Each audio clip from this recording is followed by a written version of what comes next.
Yo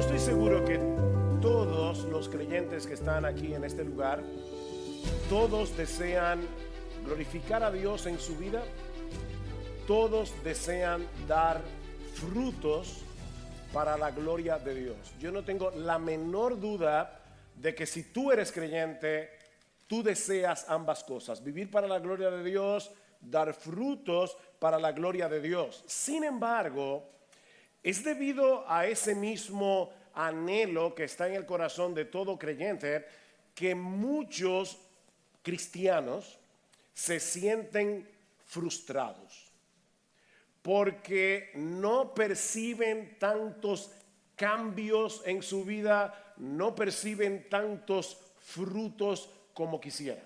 Yo no les voy a pedir que levanten su mano, pero yo sé que si yo les pidiera a ustedes en esta mañana, levanten su mano todos los que no se sienten satisfechos con los cambios que ven en su vida. Levanten la mano todos los que no se sienten satisfechos con los frutos que están dando como creyentes.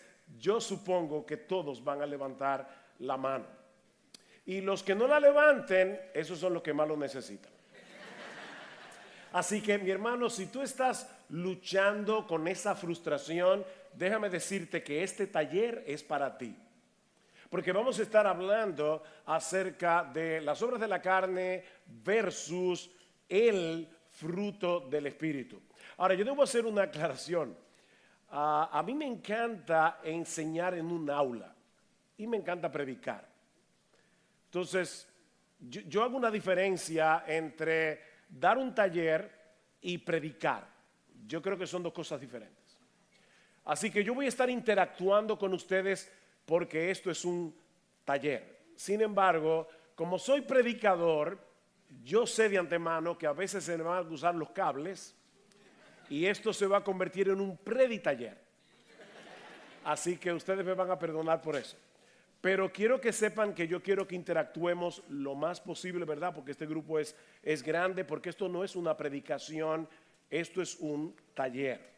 Ahora, yo supongo que cuando ustedes leyeron el título de este taller, las obras de la carne versus el fruto del Espíritu, ¿en qué pasaje bíblico ustedes pensaron inmediatamente? Gálatas capítulo 5. Y tienen razón, porque ese es el pasaje clave del Nuevo Testamento para hablar acerca del tema del fruto del Espíritu y la lucha que tenemos todos los creyentes entre las obras de la carne, el fruto del Espíritu. Sin embargo, antes de llegar a Gálatas 5, yo quisiera primero que pasáramos por Juan 15. Quisiera por favor que vayan en sus Biblias a Juan capítulo 15, versículos 1 al 8. O sea, antes de ver la fructificación en Gálatas capítulo 5, vamos a ver la fructificación en Juan capítulo 15. Y yo les pido por favor que leamos los versículos 1 al 8. Yo soy la vid verdadera, mi Padre es el viñador. Todo sarmiento o pámpano que en mí no da fruto, lo quita o lo poda. Y todo el que da fruto lo poda para que dé más fruto. Perdón, lo quita y lo poda. Vosotros ya estáis limpios por la palabra que os he hablado. Permaneced en mí y yo en vosotros, como el sarmiento o el pámpano no puede dar fruto por sí mismo si no permanece en la vid, así tampoco vosotros si no permanecéis en mí. Yo soy la vid, vosotros los sarmientos. El que permanece en mí y yo en él, este da mucho fruto, porque separados de mí nada podéis hacer. Si alguno no permanece en mí, es echado fuera como un sarmiento y se seca, y los recogen y lo echan en el fuego y se queman. Si permanecéis en mí y mis palabras permanecen en vosotros, pedid lo que queráis y os será hecho. En esto es glorificado mi Padre, en que deis mucho fruto y así probéis que sois mis discípulos. Este pasaje se encuentra en el discurso del aposento alto. Ahí están registradas las últimas palabras del Señor Jesucristo antes de su arresto, antes de su muerte en la cruz. Ya Jesús les ha dicho a los discípulos que Él va a ser traicionado por uno de los suyos. Ya les ha dicho que pronto vendría una separación entre ellos y Él. Sin embargo, Él no pretende dejarlos solos y desamparados. ¿Qué iba a hacer Jesús antes de ascender a los cielos? ¿Iba a dejar solo a los discípulos? ¿Qué iba a hacer Jesús? Enviaría a su Espíritu Santo. Juan capítulo 14 versículo 16: y yo rogaré al Padre y Él os dará otro consolador para que esté con vosotros para siempre, el Espíritu de verdad, dice el Señor. Y luego en el versículo 23 dice: Jesús respondió, si alguno me ama, guardará mi palabra y mi Padre lo amará y vendremos a Él y haremos morada con Él. Ahora nosotros ya sabemos por el versículo 16 que esa morada del Padre y del Hijo está en nosotros por su Espíritu. Es en ese contexto que ahora el Señor les dice: yo soy la vid, vosotros los sarmientos, vosotros los pámpanos, como lo traduce la Biblia Reina Valera del 60. La vid era un árbol muy apreciado en el mundo mediterráneo, tanto por las uvas como por el vino. Y no solamente por ambas cosas. Como muchos de ustedes saben, yo vengo de una familia palestina y en mi casa, desde que yo soy un niño, siempre había mata de vid. Toda la vida yo viví viendo cómo se cultivaba la vid, cómo mi papá podaba la vid cada cierto tiempo para que pudiera ser más fructífera, pero no solamente por la uva, y obviamente nosotros no teníamos viñedos, pero también por las hojas, porque los árabes preparan una comida que aquí se le llama niño envuelto, pero es con la hoja de la vid, con la hoja de la uva. Ahora, excepto para dar uvas, para hacer vino y para comer niño envuelto, la vid no sirve para nada más. La madera de la vid no sirve para nada. O sea, solamente este árbol sirve para dar fruto. Y en el Antiguo Testamento, la vid era un símbolo ¿de qué? De la nación de Israel. Lo vemos en Salmos capítulo 80 versículos 8 al 9. Dice que Dios tomó una vid de Egipto y la plantó en Canaán. Lo vemos en Isaías capítulo 5 versículos 1 al 7, donde Dios dice: yo hice por mi viña todo lo que se podía hacer por mi viña. Sin embargo, en vez de producir uvas buenas, produjo uvas silvestres. Los vemos también en Jeremías capítulo 2 versículo 21, en Oseas capítulo 11 versículo 1. Israel como nación no dio el fruto que se esperaba de ella. Pero ahora llega Jesús. Y unas pocas horas antes de su muerte, Él dice de sí mismo: yo soy la vid verdadera. No en contraposición a la vid falsa. Esa no es la idea. Sino más bien, Israel como vid no era más que una sombra de mí. Yo soy el verdadero Israel. ¿Recuerdan Gálatas capítulo 3, donde dice Pablo, que la promesa que Dios le dio a Abraham se la dio a Abraham y a su simiente? Dice, no a sus simientes como si hablase de muchos, sino ya su simiente, la cual es Cristo. Así que Cristo es el verdadero Israel. Eso es lo que Jesús está diciendo cuando dice: yo soy la vid verdadera. De manera que todos esos frutos que Israel no pudo producir como nación, porque fue una nación infiel a Dios, ahora Jesús va a producir esos frutos a través de sus discípulos. Yo soy la vid verdadera, ustedes son los sarmientos y han sido escogidos por mi Padre para llevar mucho fruto. Ahora bien, mis hermanos, ¿de qué fruto es que Jesús está hablando aquí? El Padre los escogió, los conectó a mí como el pámpano a la vid para que ustedes puedan llevar mucho fruto. ¿Cuál es ese fruto? Bueno, algunos piensan que ese fruto es ganar almas para Cristo. Ay, le prediqué el evangelio a una persona, se convirtió, tengo un fruto. Otros piensan que es discipular a los nuevos creyentes. Otros piensan que es todo lo que nosotros hacemos en nuestro servicio al Señor, es poner nuestros dones en operación en el cuerpo de Cristo. Ahora bien, lo cierto es que en Juan capítulo 15, Jesús no nos dice cuál es el fruto. Y yo no creo que sea todo lo anterior. Yo creo que es parte del fruto, pero no es esencialmente el fruto. Sin embargo, en nuestro texto hay dos pistas para saber de qué fruto está hablando el Señor aquí. Vean el versículo 8 otra vez.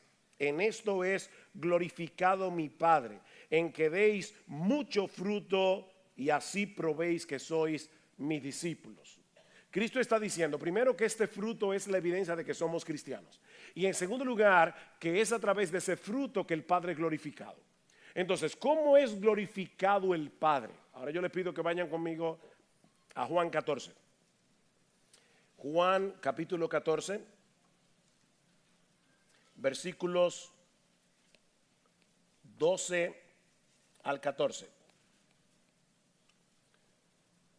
Recuerden, hermano, que esto es un taller. Voy con calma. Dice el Señor, en verdad os digo, el que cree en mí, las obras que yo hago, él las hará también. Y aún mayores que estas hará, porque yo voy al Padre. Y todo lo que pidáis en mi nombre, lo haré para que el Padre sea glorificado en el Hijo. Ahí está la idea otra vez. Cuando ustedes dan frutos, glorifican a mi Padre. Y ahora dice aquí, pidan en mi nombre y yo lo haré para que el Padre sea glorificado en el Hijo. Si me pedís algo en mi nombre, yo lo haré. Noten, hermanos, algo muy importante. Yo suelo decirle a nuestra iglesia, la bendición está en la gramática. A veces nosotros leemos textos muy rápido y perdemos ciertos detalles. Noten que Cristo no está diciendo, todo lo que ustedes le pidan al Padre en oración, Él les va a dar las fuerzas para hacerlo. ¿Eso es lo que el texto dice? ¿Qué es lo que el texto dice? ¿Pero quién es que lo va a hacer? El Hijo. El Padre solo es glorificado en el Hijo. Así que lo que el Señor promete en este texto es que todo lo que le pidamos al Padre en su nombre, conforme a su voluntad, el mismo Jesús lo va a hacer a través de nosotros para que el Padre sea glorificado en el Hijo. Ese punto es importante. Mis hermanos, la razón por la que nuestras vidas pueden traer gloria al Padre es por el hecho de que Jesús mora en nosotros y obra a través de nosotros, porque estamos unidos a Él como el pámpano está unido a la vid. Noten el capítulo 14, versículo 20. En ese día conoceréis que yo estoy en mi Padre y vosotros en mí y yo en vosotros. ¿Ven la conexión? Yo estoy en el Padre, ustedes en mí, yo en vosotros. Hay una unidad entre los creyentes y Cristo, y es por causa de esa unidad que ahora nosotros podemos glorificar al Padre. Podemos dar frutos para la gloria de Dios porque hemos sido unidos a Cristo por la fe desde el momento mismo de la conversión. La vida de Jesús fluye a través de nuestra vida. Lo que nos lleva a la segunda pista que nos da el texto para saber de qué fruto es que Jesús está hablando aquí. Y es la metáfora misma. ¿Cuál es la metáfora? Yo soy la vid, ustedes son los pámpanos o los sarmientos. Entonces, ¿cuál es el fruto? Nosotros somos el fruto. Ok, déjeme una pregunta de horticultura. Muy simple. ¿Qué fruto da la mata de mango? Wow, qué inteligente. Ok. ¿Qué fruto da la vid? Uvas. Si Jesús es la vid, entonces ¿cuál es el fruto? El fruto es Jesús. El fruto, mis hermanos, es Cristo mismo. Alguien lo ha definido de esta manera. Esta frase, grábensela en la mente y en el corazón. Es la vida de Jesús en mí siendo vivida y manifestada a través de mí. Eso es lo que glorifica al Padre. Ese es el fruto que da un verdadero creyente, que Jesús está siendo reproducido en nosotros. Nosotros estamos siendo conformados al carácter de Jesús. Y mientras más se ve Jesús en nosotros, más gloria recibe el Padre. Esa es la idea. Así que el fruto sí puede ser predicar el evangelio, pero por el poder que Jesús te da para hacerlo. Sí puede ser hacer discípulos por el poder que Jesús te da para hacerlo. Sí es servir a los hermanos porque Jesús te da poder para servir y te da amor para servir. Pero al final de cuentas el que se lleva la gloria es Jesús, no tú. Y a través de Jesús el Padre. Así que el fruto, mis hermanos, es Jesús. Donald Carson define el fruto de Juan 15 como todo lo que en nuestras vidas da gloria al Padre. Pero luego dice, es la intimidad que disfrutamos con Jesucristo, como la unión de la vid y los pámpanos, lo que genera semejante productividad. Es la intimidad con Jesús. Me encanta un texto que aparece en el libro de Oseas, Oseas capítulo 14. Voy a anotar los textos aquí que yo quiero que ustedes tengan. Oseas capítulo 14 versículo 8. Escuchen esta frase. Jehová, Dios, le está diciendo a su pueblo Israel, de mí procede tu fruto. Yo no puedo dar fruto por mí mismo. De mí, le dice Dios a su pueblo en el Antiguo Testamento, de mí procede tu fruto. Bueno, eso es exactamente lo que Jesús le está diciendo a los discípulos. Yo soy la vid, ustedes son los pámpanos, de mí procede tu fruto. Y por eso toda la gloria es de Él. Ahora, hermanos, ¿cómo se producen las uvas en las ramas de la vid? Es que la rama se concentra y dice, voy a producir un racimo. Y así es, ¿verdad? No. ¿Saben cuántos racimos de uva puede producir una rama? Ninguno. Las ramas no producen fruto, es la vid la que lo produce a través de la rama. Y eso no es un juego de palabras. Eso es muy importante. Por más que una rama intente dar fruto, no puede. Pero al estar conectada a la vid, que recuerden que es Jesús, la savia que fluye a través del tronco hace que produzca uvas porque es un árbol de vid. Así que la forma como nosotros producimos frutos es porque estamos unidos a Jesús.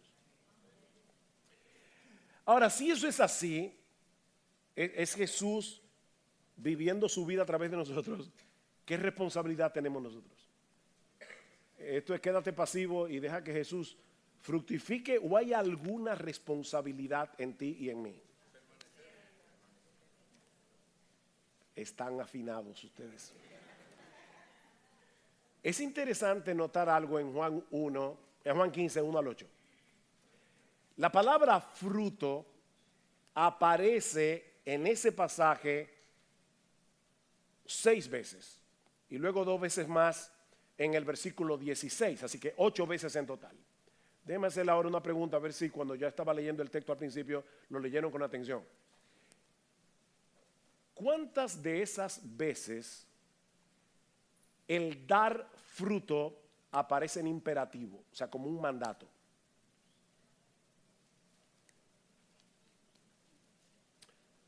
O sea, ¿cuántas veces Jesús le dice a los discípulos, den fruto?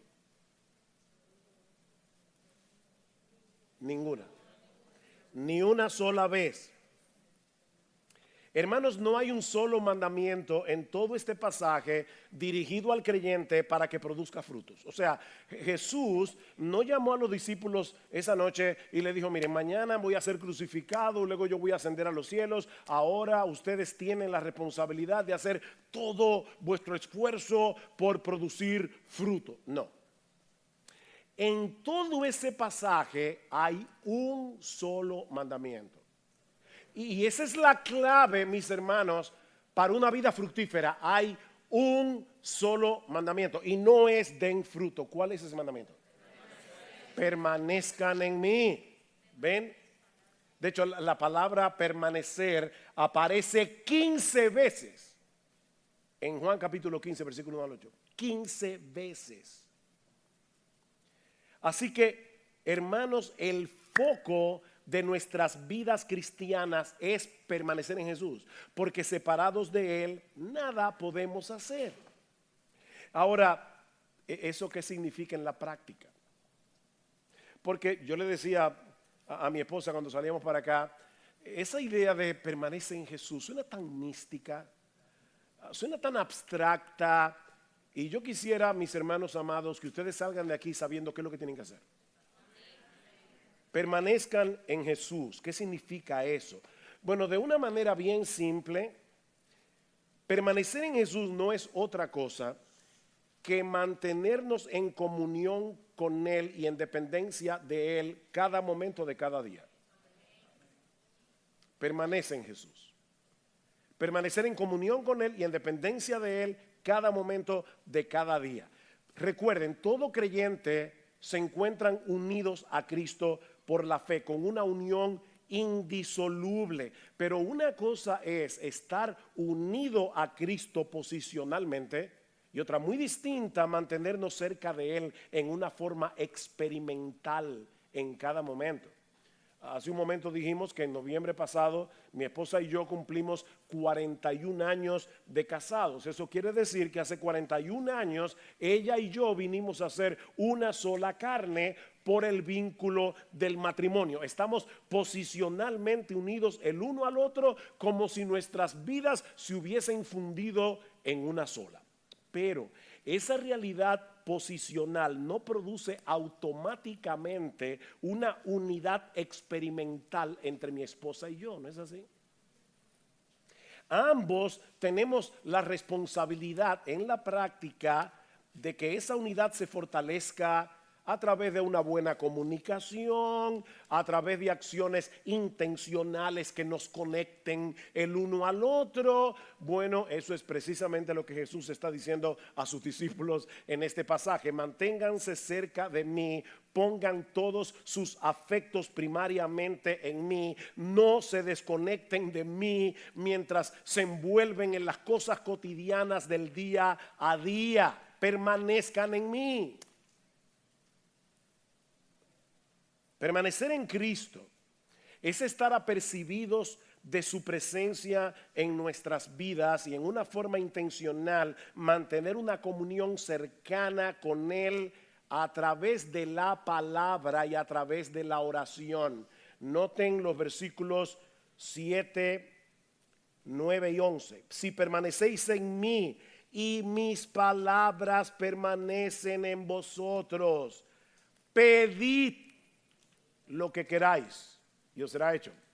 Ven, la palabra y la oración. Versículo 9. Como el Padre me ha amado, así también yo os he amado. Permaneced en mi amor. Si guardáis mis mandamientos, permaneceréis en mi amor, así como yo he guardado los mandamientos de mi Padre y permanezco en su amor. Estas cosas os he hablado para que mi gozo esté en vosotros y vuestro gozo sea perfecto. Ven, la palabra a la oración, la palabra a la oración. Permanecer en Jesús es permanecer en su palabra. Permanecer en Jesús es permanecer en comunión con Él a través de la oración. Dice Sinclair Ferguson, yo voy a explicar un poco más cuando lleguemos a Gálatas, pero dice Sinclair Ferguson, la manera de permanecer en Él es dejando que su palabra permanezca en nosotros.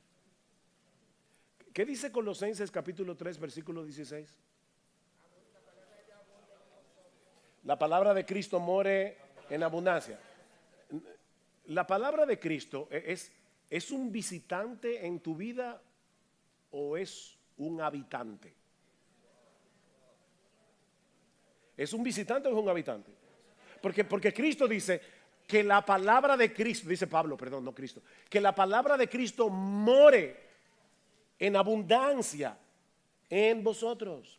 Sigue diciendo Sinclair Ferguson, oigan esto, no dejes ninguna habitación de tu vida cerrada, ninguna puerta de armario cerrada donde no penetre la luz de su palabra. Deja que su luz alumbre tu mente. Deja que traiga luz a tu mente. Deja que encienda tus afectos por Cristo.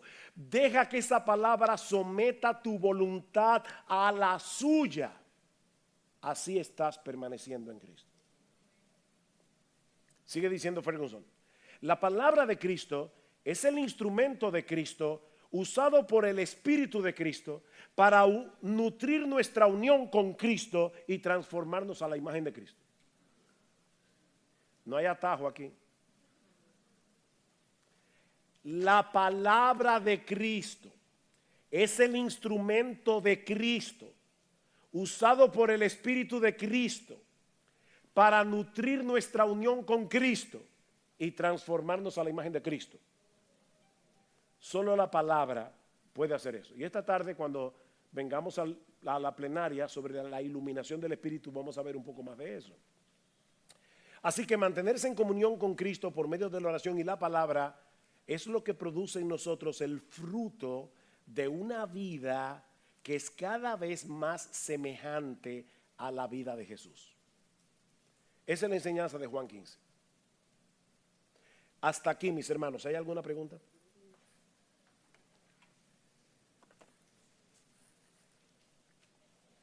Recuerden que esto es un taller o un preditaller.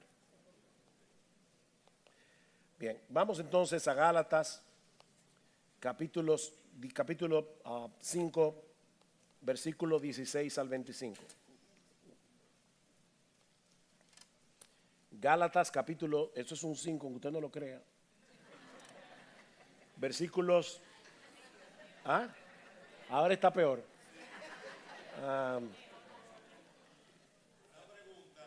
Sí. Quiere decir, o cómo interpretar el texto cuando en forma de mandamiento Juan el Bautista y el mismo Cristo dice, hacer frutos dignos de arrepentimiento, sin que eso conlleve una confusión de obras para salvación? Ahí está hablando de la conversión, no de la vida del creyente. Y lo que está diciendo Juan es lo siguiente: no digas que tú te estás arrepentido de tus pecados si tu vida no manifiesta los frutos que son dignos de una vida arrepentida. Pero esa es la entrada a la vida cristiana. Aquí estamos hablando de alguien que ya está dentro. ¿Cómo fructifica? Unido a Jesús. Y ahora vamos a ver en Gálatas que como Cristo vive en nosotros por su Espíritu, el énfasis de Gálatas es en el Espíritu Santo. La carta de Pablo a los Gálatas contiene el mayor número de referencias al Espíritu Santo en promedio de capítulos que encontramos en todo el Nuevo Testamento. Es la carta más densa con respecto al Espíritu Santo. De hecho, el Espíritu Santo se menciona en los capítulos 3, 4, 5 y 6 solamente 17 veces. Porque en los capítulos 1 y 2 son biográficos y por lo tanto Pablo no menciona al Espíritu Santo. Pero eso quiere decir que si hacemos un promedio en los capítulos 3, 4, 5, 6, el Espíritu Santo es mencionado casi 4 veces por cada capítulo y a veces un poco más. Pablo introduce el capítulo 3 de Gálatas. Vamos a Gálatas, por favor. Ahora les voy a decir, como dijo Brian Chappell anoche, sí, que él decía, vamos a trabajar Romanos 8. No vamos a trabajar Gálatas ahora. No se lo voy a poner facilito. Vamos a Gálatas 3. Pablo introduce el capítulo 3 haciéndole ver a los Gálatas que la recepción del Espíritu Santo al momento de la conversión no fue una experiencia inicial que ahora podemos dejar atrás y ahora dedicarnos a buscar el favor de Dios por el resto de nuestra vida a través de nuestro esfuerzo de obedecer los mandamientos. Escuchen cómo Pablo comienza Gálatas 3. Oh Gálatas insensatos. Hay una paráfrasis de Gálatas que lo traduce de esta manera. Oh queridos imbéciles de Galacia, ¿quién os ha fascinado? Y esa palabra que usa Pablo allí es bien extraña, porque es quien los embrujó, quien los hechizó, quién os ha fascinado a vosotros ante cuyos ojos Jesucristo fue presentado públicamente como crucificado. Esto es lo único que quiero averiguar de vosotros. Los gálatas estaban siendo atacados por falsos maestros que le decían, sí, se está muy bien eso de Cristo, pero ahora ustedes tienen que guardar la ley de Moisés, sobre todo la circuncisión, si ustedes quieren ser partícipes del pacto con Abraham y de las bendiciones del pacto. Y Pablo les dice, ¿ustedes recibieron el Espíritu por las obras de la ley o por el oír con fe? Respuesta, ¿cuál es la respuesta? Por el oír con fe. No fue por las obras del Espíritu, no fue que ustedes estaban guardando los mandamientos y entonces vino el Espíritu Santo como resultado. Fue porque ustedes oyeron el Evangelio y ustedes creyeron en el Evangelio y el Espíritu Santo vino a vosotros. Fue por el oír con fe. Tan insensatos sois que habiendo comenzado por el Espíritu vais a terminar ahora por la carne. ¿En qué sentido Pablo está usando aquí la palabra carne? Esto es importante. No en el sentido de naturaleza pecaminosa, sino en el sentido de ahora ustedes que comenzaron por la fe y recibieron el Espíritu por la fe, ¿van a seguir guardando los mandamientos para recibir el favor de Dios? O sea, no es que no guardemos los mandamientos, no es que no obedezcamos a Dios. La pregunta es, ¿por qué ustedes están obedeciendo a Dios? Porque si tú lo estás haciendo para ganarte el favor de Dios, tú estás viviendo en la carne. Estás viviendo en la carne. Nosotros obedecemos a Dios no para ser favorecidos por Dios, sino porque ya fuimos favorecidos por Él, solo por Cristo, solo por gracia, solo por medio de la fe. Esto es sumamente importante. Aquí el orden de los factores se altera el producto. Si tú estás tratando de ganarte el favor de Dios a través de tu obediencia, tú estás viviendo carnalmente. Si tú estás tratando de agradar a Dios porque ya fuiste favorecido por Él, solo por gracia, solo por Cristo, solo por medio de la fe, estás viviendo la vida cristiana correctamente. Esa es la pregunta de Pablo. Versículo 4, ¿habéis padecido tantas cosas en vano? Si es que en realidad fue en vano. Aquel pues que os suministra el Espíritu y hace milagros entre vosotros, ¿lo hace por las obras de la ley o por el oír con fe? ¿Cuál es la respuesta? Por el oír con fe. Conectan con Juan 15. Yo oigo la palabra, creo la palabra y como Cristo mora en mí por su Espíritu, yo produzco frutos. Hacen cosas extraordinarias. Luego en los versículos 6 en adelante, Pablo quiere probar, él va a la historia de Abraham, que desde el inicio de la historia de la redención, la promesa de Dios siempre ha operado por medio de la fe. Mis hermanos, nunca piensen que en el Antiguo Testamento era por obras y en el Nuevo Testamento es por fe. Siempre ha sido por fe. Siempre. Hebreos 11. Los héroes de la fe son de ¿dónde? ¿Del Antiguo Testamento o del Nuevo? Del Antiguo Testamento. ¿Qué dice de la historia de Abraham? Versículo 6. Así Abraham creyó a Dios y le fue contado por justicia. Por consiguiente, sabed que los que son de fe, esos son hijos de Abraham. Y la Escritura, previendo que Dios justificaría a los gentiles por la fe, anunció de antemano las buenas nuevas. ¿Saben lo que dice el texto griego? El Evangelio. Anunció de antemano el Evangelio a Abraham, diciendo: en ti serán benditas todas las naciones de la tierra. Así que los que son de fe son bendecidos con Abraham el creyente. Así que siempre ha sido por la fe. el oír la palabra por la fe. Al llegar al capítulo 4, encontramos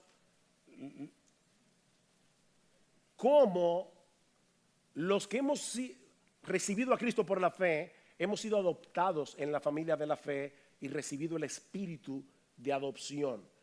Versículo 4 del capítulo 4. Pero cuando vino la plenitud del tiempo, Dios envió a su Hijo, nacido de mujer, nacido bajo la ley, a fin de que redimiera a los que estaban bajo la ley, para que recibiéramos la adopción de hijos. Y porque sois hijos, Dios ha enviado el espíritu de su Hijo a nuestros corazones, clamando: Abba, Padre.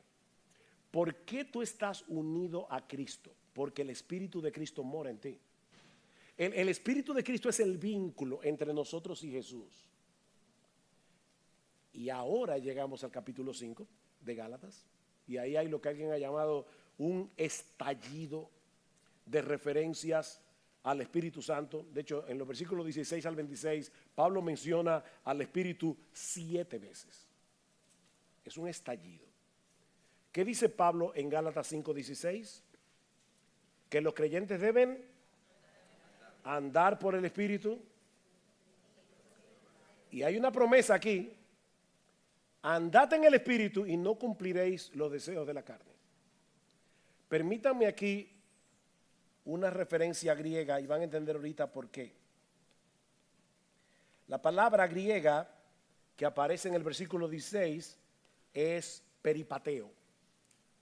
En un momento van a entender por qué la referencia.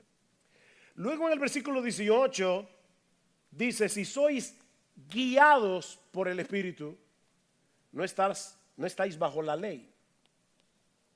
Otra vez, la palabra griega allí es una palabra que ustedes saben, pero no saben que se la saben. Es la palabra pedagogue, de donde viene la palabra pedagogo. Ahora, si ustedes recuerdan bien y han leído Gálatas, yo espero que ustedes no lleguen al cielo y Pablo les diga: ¿y tú no leíste mi carta a los Gálatas? Si ustedes leyeron la carta de Pablo a los Gálatas, saben que ya Pablo ha hablado de un pedagogo anteriormente. ¿Dónde? No, en Gálatas, El ayo. Dice que la ley es un ayo. Bueno, si se aburren pueden oír a Chapel. La ley es un ayo que nos lleva a Cristo porque nos muestra la impotencia de guardar la ley. La palabra ayo es la misma palabra de Gálatas 5, pedagogo. Así que Pablo está diciendo: la ley antes de ustedes ser cristianos era su pedagogo. Eso viene de paidos ago, que significa uno que guía a un niño, ¿verdad? Entonces, la ley era nuestro pedagogo cuando no éramos cristianos y nos guió hacia Cristo. Pero una vez que somos cristianos, ahora tenemos otro pedagogo. Y ese pedagogo se llama el Espíritu Santo. Ahora, otra vez, yo le decía de nuevo a mi esposa, así como la idea de permanecer en Cristo puede sonar muy mística y abstracta, eso de andar en el Espíritu, ser guiado por el Espíritu. Y luego en el versículo 25 dice vivir por el Espíritu. ¿Qué significa eso? Aquí es donde es importante esta palabrita peripateo. Hay tres grandes filósofos griegos que son Sócrates, Platón y Aristóteles. Si quieren un recurso mnemotécnico, piensen en un spa. Sócrates, Platón y Aristóteles. La escuela que fundó Aristóteles en Atenas, él le llamó el Liceo. Pero la escuela vino a ser conocida como la escuela que no puede ser. Me quedan 15 minutos. Bueno, abróchense los cinturones. Vamos rápido. La escuela peripatética le llamaban a la escuela de Atenas. ¿Por qué? Porque la palabra peripateuo en griego lo que significa es caminar detrás de alguien o caminar en una dirección particular. Aristóteles no enseñaba en un aula como esta, sino que él iba caminando a través del liceo, todos los discípulos iban detrás y Aristóteles les iba enseñando, y es por eso que se llamaba la escuela peripatética. Bueno, cuando Pablo dice aquí, andad en el espíritu, ¿qué es lo que está diciendo? Que nosotros debemos tomar, les dije que se apretaran los cinturones, yo ahora estaba hablando despacio, pero yo antes era conocido como la boca más rápida del oeste. Así que es tomar la determinación de seguir al Espíritu en su intención de conformarnos al carácter de Cristo, al prestar atención a su palabra, al tratar de discernir su voluntad en su palabra y al obedecerla en dependencia de Él. Eso es andar en el Espíritu. Necesitamos que Él sea ahora nuestro pedagogo, que Él nos diga, mira, es así como tú debes vivir. Si la Biblia lo dice, ya tu opinión no vale nada. Las opiniones de tus amigos no valen nada. Los consejos de tus canchanchanes no valen nada. El Espíritu Santo en su palabra te está diciendo, oye, quítense de vosotros toda amargura, enojo, ira, gritería, maledicencia, toda malicia. No es que yo no lo puedo perdonar. Quítense de vosotros peripateuo. Anda detrás del Espíritu. El Espíritu te está diciendo, no, tú no puedes guardar amargura, eso es carnalidad. Tú tienes que hacer lo que yo te estoy diciendo. Andate en amor, como Cristo os perdonó. Entonces, como yo sigo al Espíritu, yo voy detrás del Espíritu. Eso quiere decir que la palabra va delante de mí. Yo voy siguiendo la palabra. Eso es, no hay nada místico aquí, hermano. No es esperar un rayo del cielo. No, es que la Biblia vaya delante de ti, porque esta palabra la inspiró el Espíritu Santo. ¿Ven? Así que andad peripateuo detrás del Espíritu. Sigue al Espíritu. Que Él sea tu pedagogo a través de su palabra. Ahora noten, hermanos, que hay una tensión aquí, como dice Thomas Schreiner, entre el poder divino y la elección humana del creyente. Los cristianos somos los que decidimos caminar en el Espíritu o detrás del Espíritu continuamente. Pero al mismo tiempo es el Espíritu el que está obrando en mí para crear nuevos apetitos y dar nuevo poder para resistir a la carne y agradar a Dios siguiendo su palabra. Así que yo tengo una responsabilidad, pero el Espíritu Santo está haciendo algo en mí para que yo pueda hacer eso. Tenemos que aprender a vivir con esa tensión. Ahora, noten otra vez Juan 15 y Gálatas 5. En Juan 15 se nos dice que ahora podemos obedecer a Dios con gozo debido a nuestra unión con Cristo. En Gálatas 5, Pablo nos dice en el versículo 24 que aquellos que somos de Cristo hemos crucificado la carne con sus pasiones y sus deseos. Sin embargo, como el pecado todavía permanece en nosotros, hay una lucha, porque en cualquier momento podemos comportarnos carnalmente. ¿Y cuál es la lucha? Versículo 17. Porque el deseo de la carne es contra el espíritu y el del espíritu es contra la carne. Pues estos se oponen el uno al otro de manera que no podáis hacer lo que deseáis. En otras palabras, la carne tiene una agenda para tu vida. Tu naturaleza pecaminosa, el pecado que mora en ti, tiene una agenda. El espíritu que también mora en ti tiene otra agenda. La carne quiere llevarte a seguir los impulsos naturales que surgen del pecado que todavía mora en ti.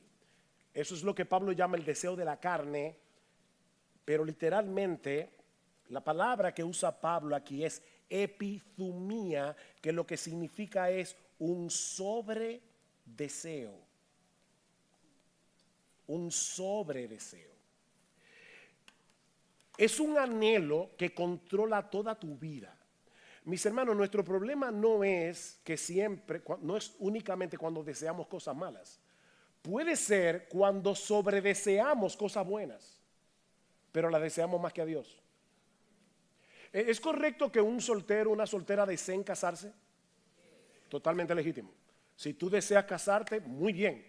Pablo dice, procuren casarse. 1 Corintios 7.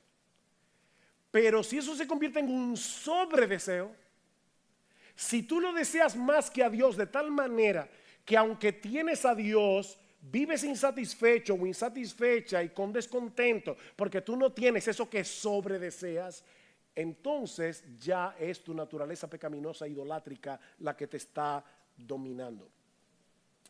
Estamos convirtiendo esas cosas en nuestro Salvador. Si yo tuviera eso, yo fuera feliz. Dios no te basta. La lucha entonces entre la carne y el espíritu es una lucha de deseos. El espíritu desea una cosa en nosotros que es completamente contraria a lo que desea la carne. ¿Qué es lo que desea el espíritu? La respuesta otra vez está en el aposento alto. Tenemos que regresar otra vez a Juan 14. Él me glorificará, dice Jesús. Yo voy a enviar mi espíritu, ¿para qué? Para que me glorifique. Yo sé que aquí en Por Su Causa se ha mencionado ese texto varias veces. La obra principal del espíritu es glorificar a Cristo. Así que, hermanos, lo que desea el espíritu es mostrarnos a Cristo por medio de su palabra y conformarnos cada vez más al carácter de Cristo. ¿Qué es entonces lo que desea la carne? Que en vez de que glorifiquemos a Cristo, que admiremos a Cristo, que anhelemos ser como Cristo, la carne desea que glorifiquemos, admiremos y anhelemos todo lo que no se parece a Cristo. ¿Ven qué fácil? Y eso produce en nosotros, si seguimos los deseos de la carne, una serie de pecados que Pablo enumera en los versículos 19 al 21. Lamentablemente, no voy a poder detenerme aquí, pero dice Pablo, ahora bien, las obras de la carne son evidentes: inmoralidad, impureza, sensualidad, idolatría, hechicería, enemistades, pleitos, celos, enojos, rivalidades, disensiones, sectarismos, envidia, borracheras, orgías y cosas semejantes a estas. O sea, que eso no es todo lo que la carne produce. Aquí vemos pecados sexuales, en el versículo 19 vemos pecados relacionales, vemos adicciones al alcohol, a lo que sea, vemos intemperancia, falta de dominio propio. Eso es lo que la carne produce. Y Pablo concluye: contra las cuales os advierto que los que practican tales cosas no heredarán el reino de Dios. O sea, una cosa es que tú tengas luchas con el pecado que mora en ti, y de hecho que a veces caigas en pecado y te arrepientas, y otra muy diferente es que tú habitualmente consientas tu naturaleza pecaminosa. Si tú habitualmente consientes tu naturaleza pecaminosa, tú vas camino al infierno. Eso es lo que Pablo está diciendo aquí, así de simple. El creyente ha sido unido a Cristo por la fe, y el Espíritu Santo mora en él, capacitándolo en su gracia para que pueda obedecer a Dios y desarrollar el carácter de Cristo, que Pablo engloba aquí en el fruto del Espíritu: amor, gozo, paz, paciencia, benignidad, bondad, fe, mansedumbre, dominio propio. ¿Qué es eso? El carácter de Jesús. El carácter de Jesús. ¿Y por qué Pablo le llama, fíjense, las obras de la carne? Son muchas. Y el fruto del Espíritu. ¿Por qué le llama fruto? Tim Keller dice que esto es por 4 razones, muy rápido. En primer lugar, porque el crecimiento del cristiano es gradual. El crecimiento del cristiano es gradual. Siéntate a ver, hay una mata de mango crecer y dar fruto, y te vas a morir ahí sentado. Porque eso es gradual, es poco a poco. Así pasa con el creyente. Tú no ves que estás cambiando, pero créeme, hay crecimiento en ti. Es verdad que a veces hay 3 pasos para adelante, 2 para atrás, a veces 3 para atrás, 2 para adelante, pero en el camino en general hay crecimiento. En segundo lugar, que el crecimiento del cristiano es inevitable. Es el fruto del Espíritu. El Espíritu vive en ti. En una ocasión enterraron a un señor bajo una losa de mármol, y no se dieron cuenta que una semilla de bellota, la bellota es el fruto que dan la encina, el roble, una bellota cayó dentro de la tumba. ¿Saben qué pasó? Cerrada con mármol, que el árbol que creció rompió el mármol. Alguien decía, hablando de eso, dice: no importa cómo sea la vida de un cristiano, el fruto del Espíritu se abrirá camino a la fuerza. Ese es el fruto del Espíritu. Tercero, es un fruto porque sus raíces son internas. Es algo que está pasando en nuestro interior y que luego se ve a través de nuestras actitudes, a través de nuestras respuestas, de nuestras reacciones. Pero es algo que pasa adentro. Cuarto, el crecimiento cristiano es simétrico. No voy a abundar en eso porque Miguel habló de eso ayer. Yo no puedo escoger, bueno, voy a tener amor, pero no voy a tener gozo. O voy a tener gozo, pero no voy a tener paciencia. O voy a tener paciencia, pero no dominio propio. No, no se puede, porque es el fruto del Espíritu. Ahora bien, ¿cómo crece ese fruto en nosotros?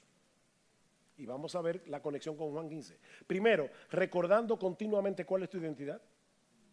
Los que son de Cristo han crucificado la carne con sus pasiones y deseos. No le creas al diablo cuando te dices que tú no tienes otra opción que pecar, porque eso no es verdad. Los que son de Cristo, y tú eres de Cristo, estás unido a Cristo, han crucificado la carne con sus pasiones y deseos. Recuerda tu unión con Cristo, porque eso es lo que te define. En segundo lugar, ataca el pecado a nivel motivacional, no solamente conductual. ¿Por qué tú estás pecando de esa forma? Mis hermanos, ¿por qué desobedecemos a Dios? Porque pensamos que satisfacer ese sobredeseo nos dará la satisfacción que Dios no nos está dando. Así que si tú atacas el pecado a nivel motivacional y dices, no, eso es una mentira del diablo, no es verdad que ninguna criatura me va a dar más satisfacción que el Creador, tú estás atacando el pecado a nivel motivacional para que las obras de la carne no se manifiesten en ti.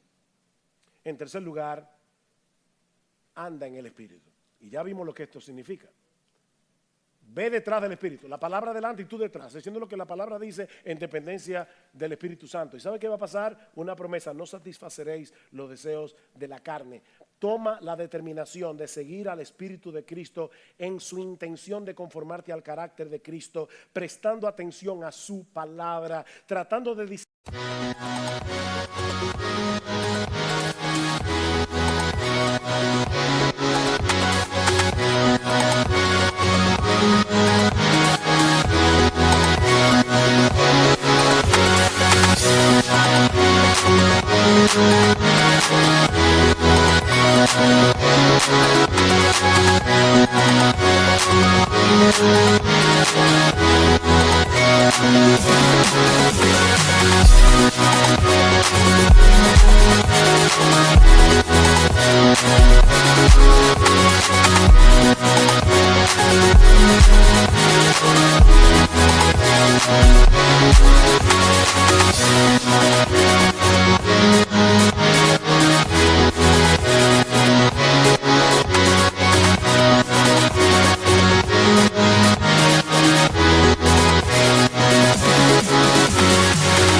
y obedecer su voluntad en dependencia del Espíritu, y tú vas a andar en el Espíritu.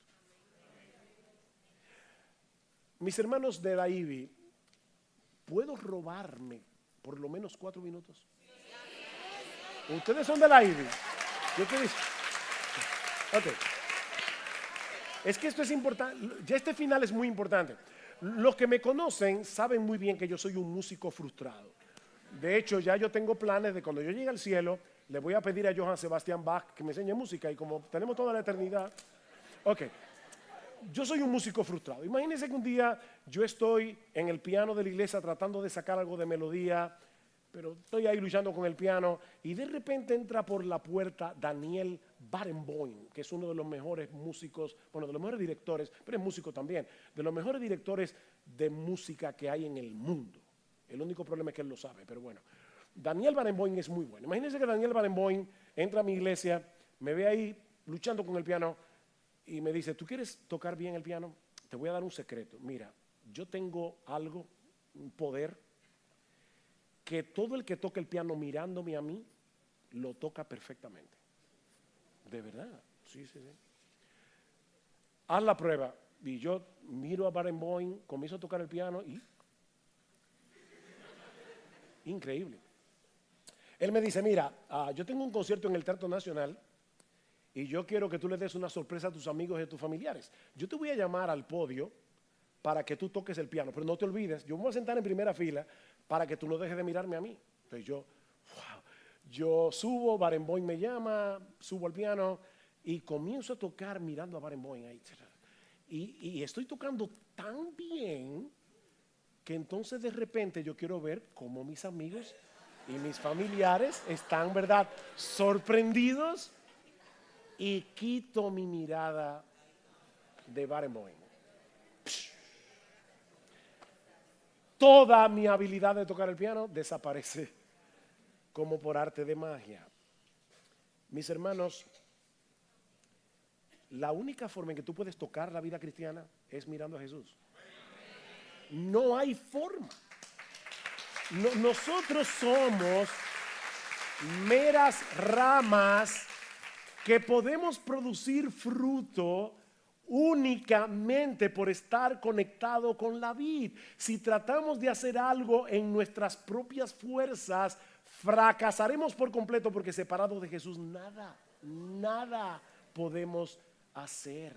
Recuerda lo que dice alguien: es la vida de Jesús en mí, siendo vivida y manifestada a través de mí. O como lo dice Arthur Pink, nuestro fruto es el fruto de Cristo, porque las operaciones de la gracia de Dios solo son obradas en y por Cristo. Así que, oigan esta última cita de Pink, y les prometo que con esto termino.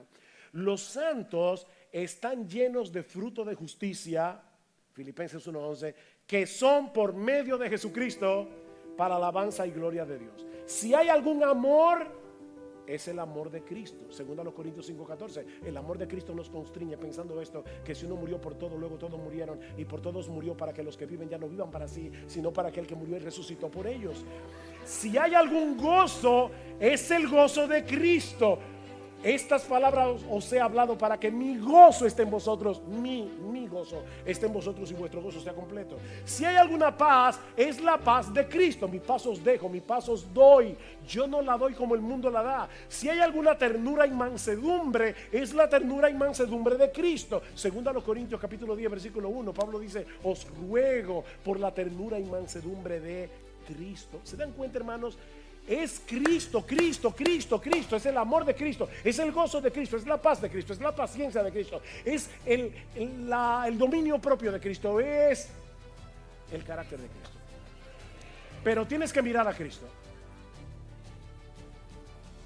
¿Quieres llevar fruto para la gloria de Dios? Permanece en Cristo. ¿Quieres permanecer en Cristo? La palabra de Dios debe morar abundantemente en ti. Debes empaparte de esa palabra, debes meditar esa palabra, debes aferrarte a esa palabra por encima de cualquier opinión humana. Y en dependencia de Él en oración, déjate guiar por esa palabra que el Espíritu inspiró. Él ha prometido estar con nosotros todos los días hasta el fin del mundo. Conversa con Él a lo largo del día. Derrama tu corazón en su presencia. Clama constantemente por su ayuda y dale gracias por todas sus bendiciones. El que permanece en mí y yo en Él, este lleva mucho fruto, porque separado de mí nada podéis.